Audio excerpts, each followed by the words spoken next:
What to take at face value to supersize and grow your business. Sharon Horne-Ellstrom here with my big smiley face t-shirt on today.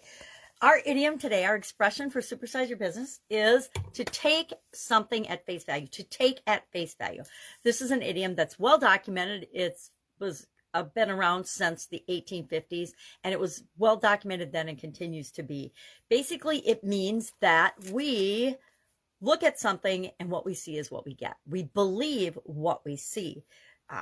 When we look at somebody, or this actually comes from the financial sector with respect to like money, life insurance, bonds, stock certificates and things.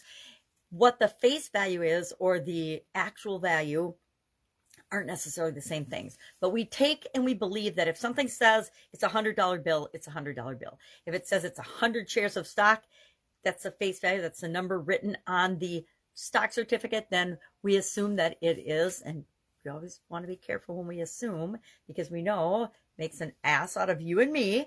So we want to be careful. But it comes from the financial sector, where the face value was printed on the document, on a document, or on a piece of paper, or in a contract or something, and the face value is what the thing is agreed upon as being worth with everyone that handles that particular document.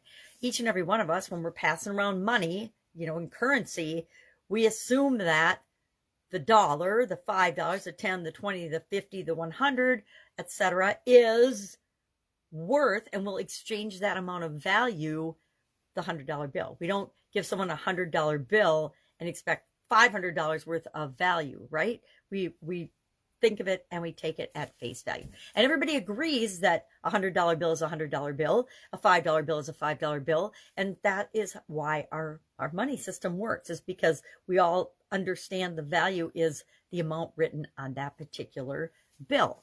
So how does this apply to our business? What does it have to do with our business? And I give a lot of warnings to the people that I interact with and work with, in terms of people will show us exactly who they are if we pay attention. Now, the trick is we have to be responsible and pay attention. We have to look and listen and pay attention to the signs that people show us with respect to their communication, their behavior, their actions, etc.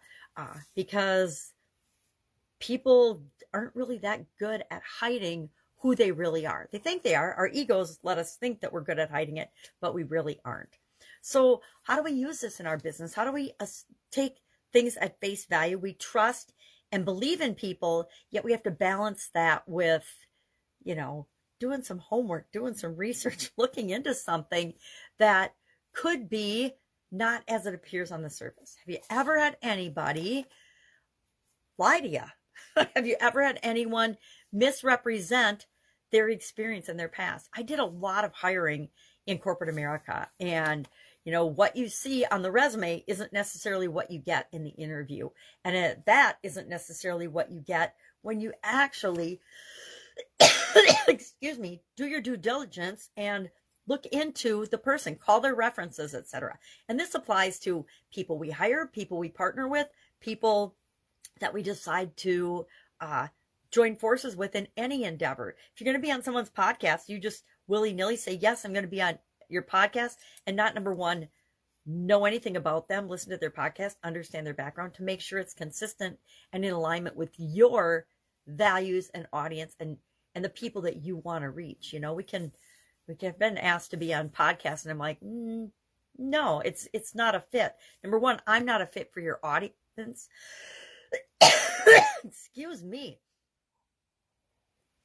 And so we need to be cognizant of that in everything that we do, right? And most people aren't, and that's why it's so important that we are, especially as business leaders and entrepreneurs and trying to make the world a better place. We need to make sure that when people interact with us, what they see is what they get. They can trust and believe in us, and when they trust and believe in us, they'll trust and believe in the business that we're building. Love to know your experience with this particular idiom or expression, to take at face value. I'll tell you what, when I was younger, I took a lot at face value and made a lot of mistakes, because I believed what I saw on the surface was what was really there. And a lot of times they're not the same thing. You know, think of social media. Social media is a huge example of what you see usually isn't what you get. And so just keep that in mind. All right, have an awesome day. I will, of course, be with you tomorrow with another interesting idiom. What does it mean? Where does it come from? And how might you use it in your business today? Have a great day.